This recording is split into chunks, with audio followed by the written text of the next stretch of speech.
Hello friends, welcome back to Anvesha Raj channel. आज हम लोग पढ़ेंगे इकाई 3 से साहित्य शास्त्र के अंतर्गत काव्य के लक्षण। ठीक है, इस टॉपिक को हम लोग पूरे विस्तार से पढ़ेंगे।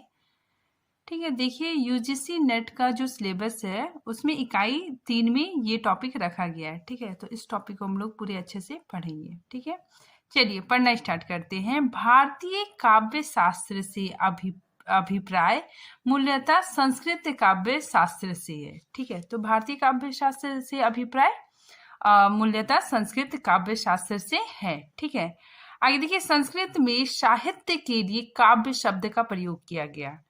ठीक है, देखिए काव्य काव्य के दो भेद होते हैं, दृश्य काव्य और श्रव्य काव्य। ठीक है, और दृश्य काव्य के अंतर्गत पद और गद्य आते हैं। ठीक है, देखिए काव्य से संबंधित विविध पक्षों का अध्ययन करने वाले शास्त्र को काव्य शास्त्र कहा जाता है। ठीक है, तो काव्य से संबंधित विभिन्न पक्षों का अगर हम अध्ययन करते हैं, ठीक है, तो अध्ययन करने वाले शास्त्र को काव्य शास्त्र कहा जाता है। ठीक है, इसमें काव्य के लक्षण, हेतु, प्रयोजन, गुण, दोष का विवेचना किया गया है। ठीक है, देखिए आधुनिक काल में, अभी जो हमारा आधुनिक काल में काव्य के स्थान पर साहित्य शब्द प्रचलित हो गया है। ठीक है, तो काव्य के स्थान पर साहित्य शब्द प्रचलित हो गया है। ठीक है, ऐसे में काव्य शास्त्र को साहित्य शास्त्र कहा जाता है, मतलब काव्य शास्त्र को ही साहित्य शास्त्र कहा जाता है। ठीक है, अगर हम काव्य की परिभाषा देखते हैं तो संस्कृत साहित्य, ठीक है, हम लोग जानते हैं कि संस्कृत साहित्य विश्व का प्राचीनतम साहित्य माना जाता है। ठीक है, देखिए संस्कृत के काव्य शास्त्रों में, मतलब संस्कृत के आचार्य कौन कौन है?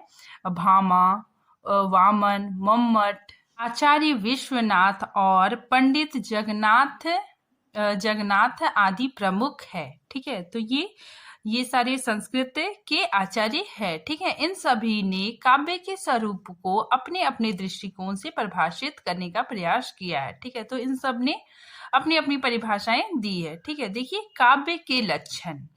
ठीक है, काव्य के लक्षणों के संदर्भ में भारतीय संस्कृत आचार्यों, हिंदी विद्वानों और पाश्चात्य चिंतकों ने अलग अलग परिभाषाएं दी है। ठीक है, तो काव्य के लक्षण के बारे में भारतीय संस्कृत आचार्य, ठीक है, संस्कृत आचार्य, हिंदी विद्वान और पाश्चात्य चिंतकों ने अपनी तरफ से मतलब परिभाषाएं दी है। ठीक है, काव्य लक्षण संस्कृत आचार्यों के अनुसार। ठीक है, सबसे पहले हम लोग देखते हैं भरत मुनि। ठीक है, तो भरत मुनि का जो समय था वो विक्रमी 3री शताब्दी था। ठीक है, देखिए इनके जो नाटक है, ठीक है, इनका जो नाटक है नाट्य शास्त्र है। ठीक है, तो इसमें इसकी चर्चा हुई है। ठीक है, देखिए यहाँ पे नाटक को काव्य का एक रूप माने तो भरत मुनि का नाट्य शास्त्र सबसे प्रथम काव्य शास्त्र का ग्रंथ माना जाता है। ठीक है, ठहराया जाता है, परंतु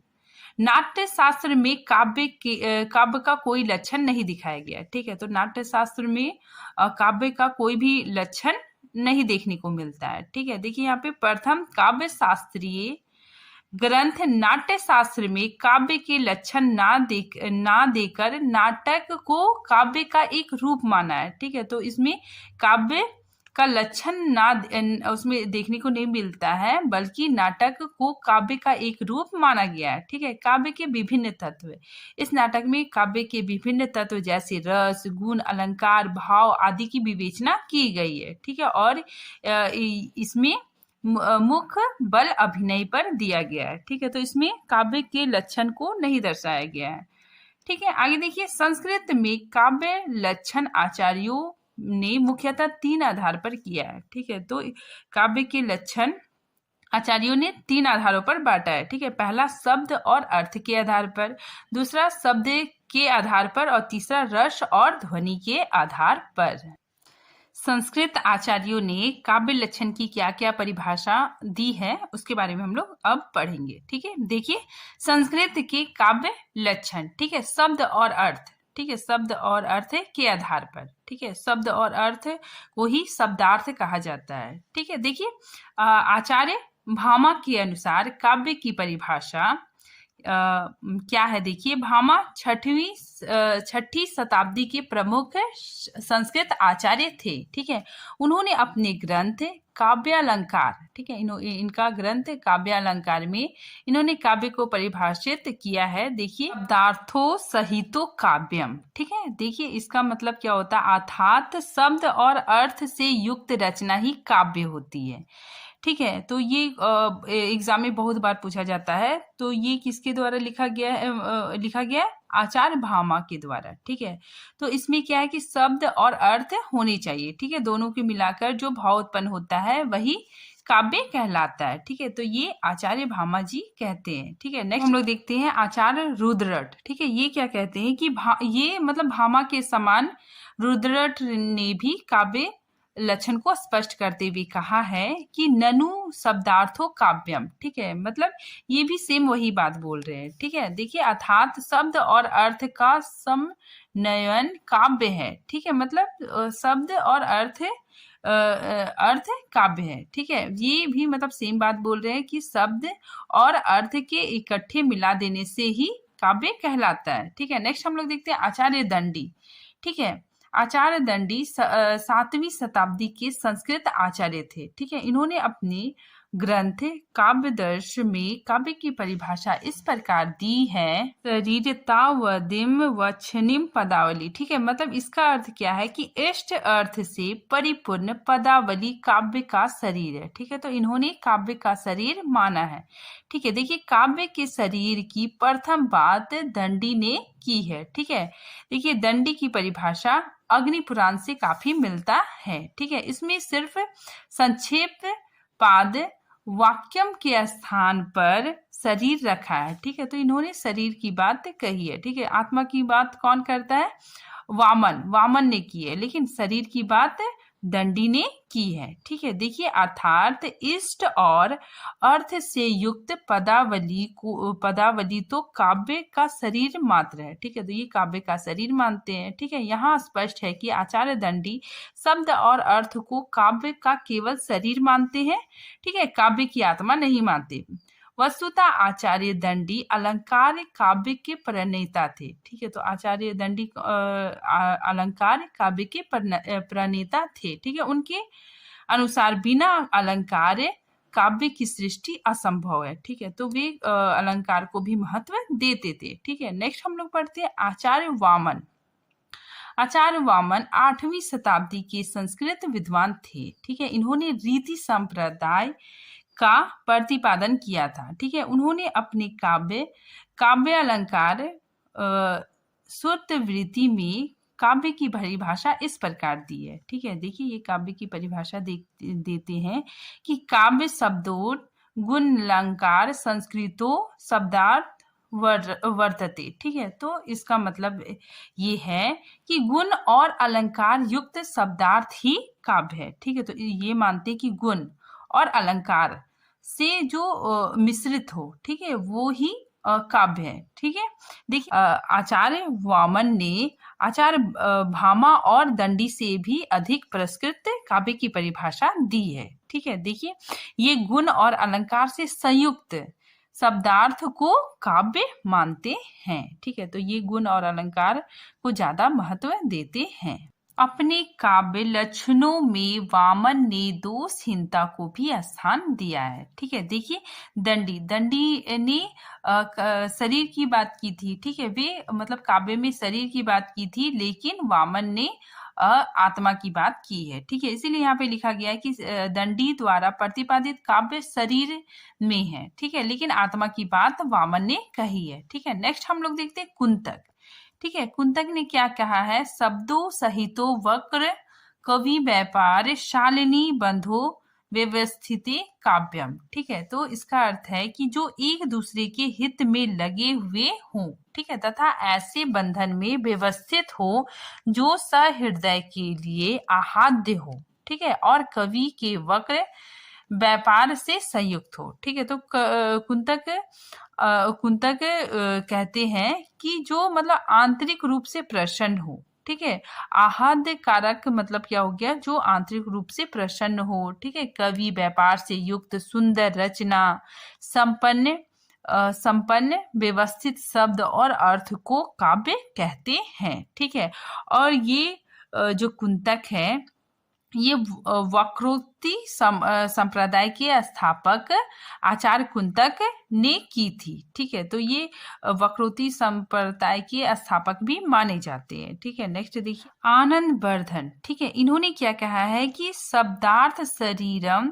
त्वा काव्यम। ठीक है, मतलब अर्थात काव्य की आत्मा ध्वनि और शब्दार्थ शरीर है। ठीक है, ये आचार्य आनंद वर्धन मानते हैं। हम लोग देखते हैं आचार्य मम्मट। ठीक है, आचार्य मम्मट जो कि 12वीं शताब्दी के संस्कृत विद्वान थे। ठीक है, उन्होंने अपने ग्रंथ काव्य प्रकाश, ठीक है, काव्य प्रकाश में काव्य की परिभाषा दी है। देखिए क्या परिभाषा देते हैं, तदो दोषो शब्दार्थो सगुण अलंकृत पुनः क्या वपी। ठीक है, मतलब इसमें बताया जा रहा है, ये मानते हैं कि जो दोष रहित हो। ठीक है, ऐसा काव्य क्या हो जो दोष रहित हो और गुण सहित हो, मतलब उसमें गुण भी हो।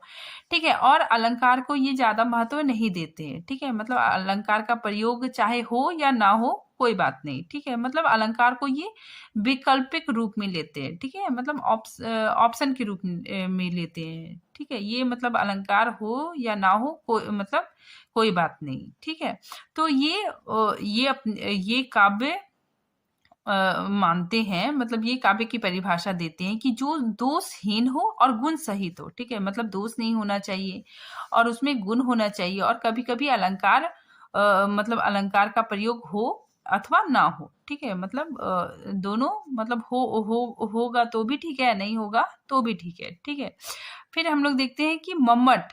ठीक है, आचार्य मम्मट के अनुसार काव्य के 4 लक्षण। ठीक है, पहला क्या है, शब्दार्थो। ठीक है, शब्दार्थो का मतलब क्या होता है, शब्द और अर्थ के योग को शब्दार्थो बोलते हैं। ठीक है, आदोषो, आदोषो मतलब जो दोषहीन हो। ठीक है, सगुणो, सगुणो मतलब जो मतलब गुण युक्त हो। ठीक है, और अलंकार काव्य की आवश्यकता तो नहीं है। ठीक है, तो ये मानते हैं कि काव्य अलंकार काव्य की आवश्यकता तो नहीं है। ठीक है, अगर है तो भी मतलब ठीक है। नेक्स्ट देखिए विश्वनाथ के अनुसार, आचार्य विश्वनाथ 14वीं शताब्दी के प्रसिद्ध संस्कृत आचार्य थे। ठीक है, उन्होंने साहित्य दर्शन की रचना की। ठीक है, आचार्य मम्मट के काव्य लक्षणों का खंडन करते हुए, ठीक है, मतलब ये आचार्य मम्मट के जो काव्य लक्षण का इन्होंने खंडन किया है। ठीक है, और उन्होंने अपने काव्य की परिभाषा इस प्रकार दी है, वाक्यम रचनात्मक काव्यम। ठीक है, तो ये रसवादी आचार्य विश्वनाथ कहे जाते हैं। ठीक है, तो रसवादी आचार्य विश्वनाथ ने आचार्य मम्मट द्वारा प्रस्तुत काव्य लक्षण को सर्वांगीण आलोचना की है। ठीक है, तो इन्होंने आचार्य मम्मट के काव्य लक्षणों की आलोचना की है। ठीक है, उसको गलत ठहराया है। ठीक है, और इन्होंने जो परिभाषा दी है, वाक्यम रसनात्मक काव्यम। ठीक है, अर्थात रस से पूर्ण वाक्य ही काव्य है। ठीक है, मतलब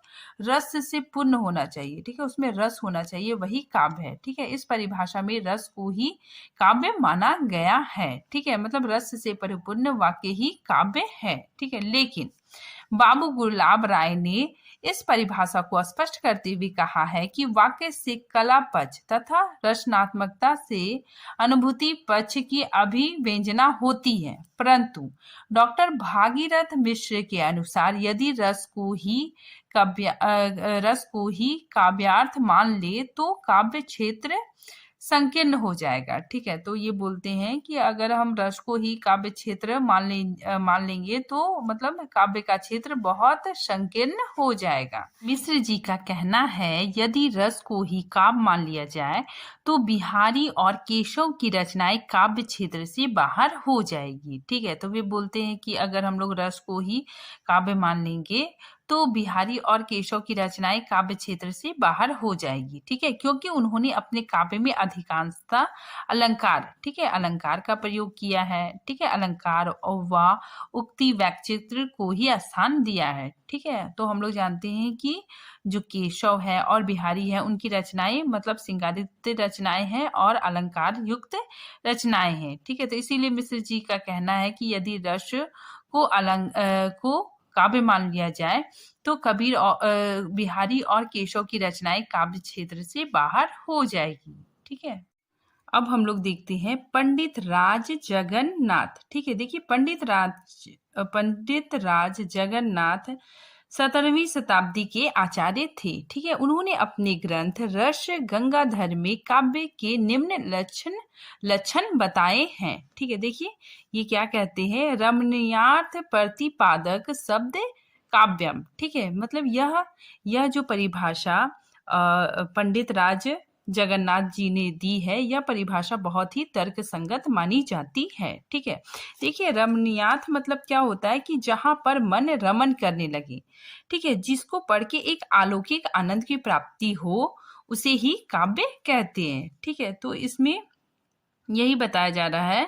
यहाँ पे देखिए रमणीयार्थ से तात्पर्य है कि जिसके ज्ञान से अलौकिक आनंद की प्राप्ति हो। ठीक है, वह रमणीयार्थ कहलाता है। ठीक है, अगर हम दूसरे शब्दों में देखें तो दूसरे शब्दों में इस प्रकार से व्याख्या की जा सकती है कि जिस शब्द अथवा शब्दों के अर्थ की भावना करने से किसी अलौकिक आनंद की प्राप्ति हो, उसे काव्य कहते हैं। ठीक है, अब हम लोग देखते हैं हिंदी आचार्यों के अनुसार काव्य लक्षण। ठीक है, देखिए हिंदी के रीतिकालीन आचार्यों ने काव्य के लक्षणों पर विचार किया है। ठीक है, आचार्य केशवदास जी कहते हैं। ठीक है, तो केशवदास बहुत ही प्रसिद्ध कवि हैं। तो इनके अनुसार देखिए इनकी परिभाषा, यद्यपि सुजाति सुलक्षणी सुबरन सरस सुवृत भूषण बिनु ना विराजी कवित बनित मित। ठीक है, तो ये कौन कहते हैं, आचार्य केशवदास। केशव को अलंकारों से विशेष मोह या उनकी कविता में अलंकारों का प्रयोग सर्वत्र दिखाई देता है। ठीक है, तो केशव की जो कविताएं हैं उसमें अलंकारों का प्रयोग सर्वत्र दिखाई देता है। ठीक है, देखिए यहाँ पे भाव, अलंकारों के बिना सौंदर्य संभव नहीं है। ठीक है, तो ये केशवदास कहते हैं। ठीक है, नेक्स्ट हम लोग देखते हैं चिंतामणि। ठीक है, मम्मट और विश्वनाथ की तरह चिंतामणि भी काव्य को दोष रहित, ठीक है, ये भी मम्मट और विश्वनाथ की तरह मानते हैं कि काव्य दोष रहित गुण युक्त और अलंकारवान तथा अर्थ संहिता होते हैं। ठीक है, अर्थ संहिता मानते हैं। ठीक है, अर्थ संहिता मतलब क्या होता है, शब्द ऐसा हो जिसका कोई अर्थ हो। ठीक है, मतलब शब्द ऐसा होना चाहिए जिसका कोई अर्थ हो। ठीक है, अर्थ रहित नहीं। ठीक है, तो चिंतामणि मानते हैं कि काव्य दोष रहित गुण युक्त और अलंकारवान हो। ठीक है, इसीलिए इनकी परिभाषा देखिए, सगुण अलंकार सहित दोष रहित जो होई शब्द अर्थ ताको कवित कहत विबुध सब कोई। ठीक है, तो इसमें यही बताया जा रहा है, मम्मट और विश्वनाथ की तरह चिंतामणि भी काव्य को दोष रहित गुण युक्त और अलंकारवान मानते हैं।